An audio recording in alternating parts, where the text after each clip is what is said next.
దేవుడు ఆ విశాలమును చేసి విశాలం క్రింది జలములను విశాలము మీద జలములను వేరుపరపగా ఆ ప్రకారమాయెను. ఇక్కడ మనం దేవుని పనిని చూస్తున్నాం. ఆయన కేవలం ఆజ్ఞాపించి వదిలేయలేదు. ఆయన ఆ పనిని సంపూర్తి చేశారు. పైన మేఘాల రూపంలో ఉన్న నీటిని, కింద సముద్రాల రూపంలో ఉన్న నీటిని ఆయన వేరుపరిచారు. విశేషం ఏంటంటే దేవుడు ఎలాగైతే అనుకున్నారో ఆ ప్రకారమే ఆయను.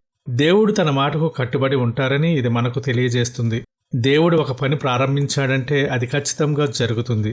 ఆయన కాలమును పాటించే దేవుడు, ఆయన హద్దులను నిర్ణయించే దేవుడు. పైన ఉన్న నీరు పైనే ఉండాలి, క్రింద ఉన్నది కిందే ఉండాలి. ఇది దేవుని యొక్క స్థిరత్వాన్ని చూపిస్తుంది. ఆయన సృష్టిలో ఎంత క్రమశిక్షణ ఉందో ఆయన చేసే కార్యాలలో కూడా అంతే నిశ్చయత ఉంది.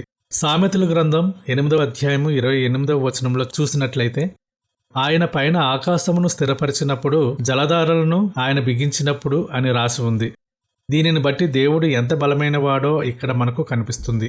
అలాగే క్రొత్త నిబంధనలో మత్తయి సువార్త 8వ అధ్యాయము 27వ వచనంలో చూసుకుంటే, ఈయన ఎటువాడో ఈయనకు గాలియు సముద్రమును లోబడుచున్నవి అని చెప్పుకొనిరి. ప్రకృతి అంతా ఆయన మాటకు లోబడుతుంది. ప్రియ సహోదరి సహోదరులారా, మన జీవితంలో కొన్ని పరిస్థితులు హద్దు దాటిపోతున్నాయని భయపడుతున్నారా? అనారోగ్యం గాని, అప్పుల బాధ గాని, శత్రువుల భయం కానీ మిమ్మల్ని ముంచేస్తాయని అనిపిస్తోందా? గమనించండి, దేవుడు హద్దులను నిర్ణయించేవాడు. సముద్రానికి హద్దులు పెట్టిన దేవుడు మీ కష్టానికి కూడా ఒక హద్దు పెట్టారు. ఆయన అనుమతి లేకుండా ఏదీ మిమ్మల్ని ముంచెయ్యదు. ఆ ప్రకారం ఆయను అనే ఆ మాట మనకు ఇచ్చే ధైర్యం ఏమిటంటే, దేవుడు మీ పట్ల కలిగిన వాగ్దానం కూడా ఆ ప్రకారమే నెరవేరుతుంది. మనుషులు మాట తప్పవచ్చు, కానీ దేవుడు తన మాటను నెరవేర్చే వరకు